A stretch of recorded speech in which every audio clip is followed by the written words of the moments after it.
రాజమహేంద్రవరం నగర శివారు ప్రాంతాల్లో కల్తీ పాలు బారిన పడి తీవ్ర అనారోగ్యం పాలైన బాధిత రోగులకు మెరుగైన ఆధునిక వైద్యంతో పాటు అన్ని రకాల చర్యలను వేగవంతంగా అందించే విధంగా కూటమి ప్రభుత్వం ముఖ్యమంత్రి చంద్రబాబు నాయుడు అన్ని రకాలుగా వేగంగా చర్యలు తీసుకుంటున్నారని Andhra Telangana human rights protection of council of India chairperson doctor Khandavalli Lakshmi అన్నారు. స్థానిక బొలినేని హాస్పిటల్లో వైద్యం పొందుతున్న కల్తీ పాలు బారిన పడిన బాధిత రోగులను మంగళవారం మానవ హక్కుల సంఘం తరఫున హాస్పిటల్కు వెళ్లి పరామర్శించారు. అనంతరం హాస్పిటల్ వెలుపల ఆమె మీడియాతో మాట్లాడుతూ కల్తీ పాలు వినియోగించిన కుటుంబాల్లో 8 మంది బాధితులకు బొలినేని హాస్పిటల్లో డయాలసిస్ జరుగుతుందన్నారు.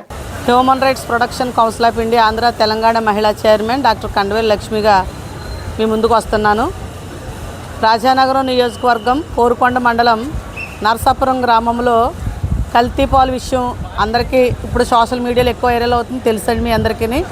ఈరోజు వారి నిమిత్తమై బొల్లినేని హాస్పిటల్కి రావడం జరిగింది. అయితే 8 మందికి కూడా డయాలసిస్ జరుగుతుంది అని కృష్ణశ్రీ మేడం గారు లోపలికి వెళ్ళిన ఇబ్బంది అండి మేడం, ఇమ్యూనిటీ కూడా తక్కువగా ఉంది వారికి అని చెప్పారండి. అందు నిమిత్తం వారిని ఎంతమందికి సీరియస్గా ఉన్నదని అడగడం జరిగిందండి. 8 మంది కండిషన్ కూడా సీరియస్గా ఉంది మేడం. అయితే వారికి డయాలసిస్ జరుగుతుంది, రాష్ట్ర ప్రభుత్వం బాగా స్పందించిందని ఆవిడ చెప్పడం కూడా జరిగింది. రాష్ట్ర ప్రభుత్వానికి ముఖ్యంగా మా కృతజ్ఞతలు తెలియజేస్తున్నామండి. ఇక్కడ రాజమండ్రి సిటీలో కూడా ఆదిరెడ్డి వాసు గారు తక్షణమే స్పందించి, రుడా చైర్మన్ బొడ్డు వెంకటరమణ చౌదరి గారు కూడా స్పందించి వెంటనే వారికి జరగవలసినవన్నీ కూడా దగ్గరుండి చూడటం కూడా మెడిసిన్ కాడి నుంచి అన్నీ జరుగుతుంది. రాష్ట్ర ప్రభుత్వం వెంటనే స్పందించిందండి. చంద్రబాబు నాయుడు గారు చేస్తున్న రాష్ట్ర ప్రభుత్వ పరిపాలన నిమిత్తంపై కొంతమంది అంటే తెలియక కొన్ని జరుగుతూ ఉంటాయి. అది ప్రతిదీ కూడా రాష్ట్ర ప్రభుత్వానికి రుద్దడం మంచిది కాదని తెలియజేస్తున్నాను. కానీ అక్కడ జరిగిన కెమికల్ వల్ల చాలామంది ఇంచుమించు ఆల్రెడీ 4-5 చనిపోవడం కూడా జరిగిందండి. వారికి 15 లక్షల రూపాయలు కూడా ప్రభుత్వం ప్రకటించింది.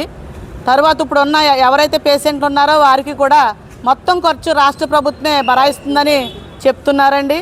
రాష్ట్ర ప్రభుత్వం భరాయిస్తుంది కూడా. ఖచ్చితంగా దేవుడి దయ వల్ల వాళ్ళందరూ ప్రాణాలతో ఉండాలని కోరుకుందామండి. కానీ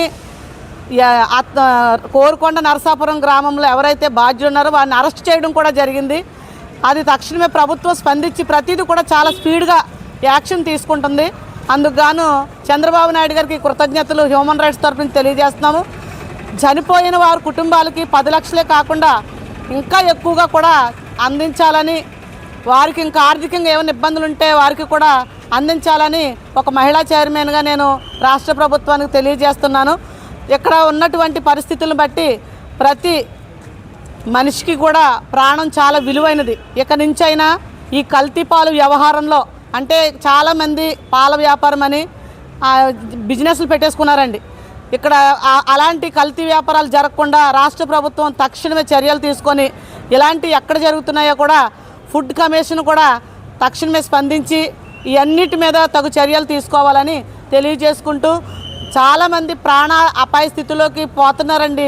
ఈ కొన్ని విషయాల్లో ఈ ఫుడ్ నిమిత్తం చాలా ఇబ్బందికరమైన పొజిషన్లో కూడా ఉంటున్నారు. అవి తక్షణమే ప్రభుత్వం వారు స్పందించి ప్రతిదీ కూడా ఈ కూటమి ప్రభుత్వంలో బాగోవాలని మనస్ఫూర్తిగా కోరుకుంటున్నానండి. బొల్లినేని హాస్పిటల్లో ఉన్న వారికి ఇంకా వైద్యం నిమిత్తం పూర్తిగా సహకారం అందించాలని కలెక్టర్ వర్యులు కూడా తక్షణమే స్పందించారండి. మేడం గారికి కూడా కృతజ్ఞతలు. కానీ కొంతమంది ఇదే పనిగా పెట్టుకొని రాష్ట్ర ప్రభుత్వాన్ని బ్యాడ్ చేయడానికి చూస్తున్నారు. అలా చేయకండి దయచేసి మీరు. ఎందుకంటే ప్రభుత్వం స్పందించింది, చేస్తున్నారండి, పని చేస్తున్నారు, మెడిసిన్ అందిస్తున్నారు. అది దృష్టి పెట్టి దీన్ని రాజకీయం చేయొద్దని తెలియజేసుకుంటున్నానండి. కల్తీ లడ్డు, కల్తీ పాలు జరుగుతుంది, దీన్ని అధికార పార్టీని మేము ఎలా తీసుకోవచ్చు? ఎలా సార్? ఫస్ట్ కల్తీ లడ్డు నడుస్తుంది, అది ఇంకా తేలలేదు, మళ్ళీ కల్తీ పాలు జరిగింది.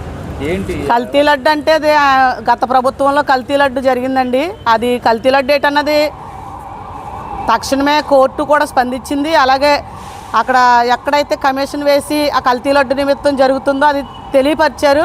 అది కల్తీ జరిగిందా వాస్తవం అవాస్తవం కూడా తెలియజేస్తారండి. అలాగే ఇప్పుడైతే ఇక్కడ కల్తీ పాలు క్లియర్గా చూపించారండి. మొత్తం వైద్యుల కాడి నుంచి మీరు కల్తీ ఎక్కడైతే జరిగిందో అందరూ కూడా దాన్ని చూసి దానిపై చర్యలు తీసుకున్నారు. నిజాలు తెలకుండా ఎవరు ఏది చేయరండి.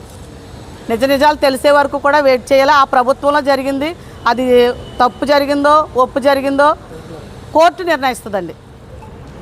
కల్తీ అంటే అండి అదే చెప్తున్నామండి, అపోహాలకు వెళ్ళొద్దు, ప్రజల్ని తప్పుదోవ పట్టించొద్దని చెప్తున్నాం. కూటమి ప్రభుత్వం ప్రజల వద్దకు పాలన రప్పించింది. చంద్రబాబు నాయుడు గారు చాలా నిజాయితీ గల నాయకుడు, అభివృద్ధి చేయట్లో అలాంటి నాయకుడు దొరకడం అదృష్టం.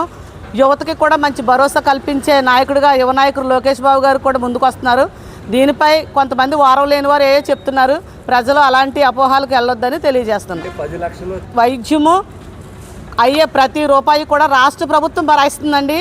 రాష్ట్ర ప్రభుత్వం భరాయించి ఇప్పుడు చనిపోయిన వారి కుటుంబాలకి కూడా 15 లక్షల రూపాయలు ప్రకటించింది. ఇప్పుడు ఇక్కడ ఉన్నటువంటి ప్రతి ఒక్కరికి కూడా చక్కని వైద్యం, మెరుగైన వైద్యం అందించాలని రాష్ట్ర ప్రభుత్వం కోరుకుంటుంది. ఇది పనిగా తీసుకొని తప్పుదోవ పట్టించడానికి ఇప్పుడు ప్రయత్నాలు చేస్తున్నారు. అదేమి దయచేసి అలాంటి అపోహాలు వినొద్దని తెలియజేసుకుంటున్నాం సార్.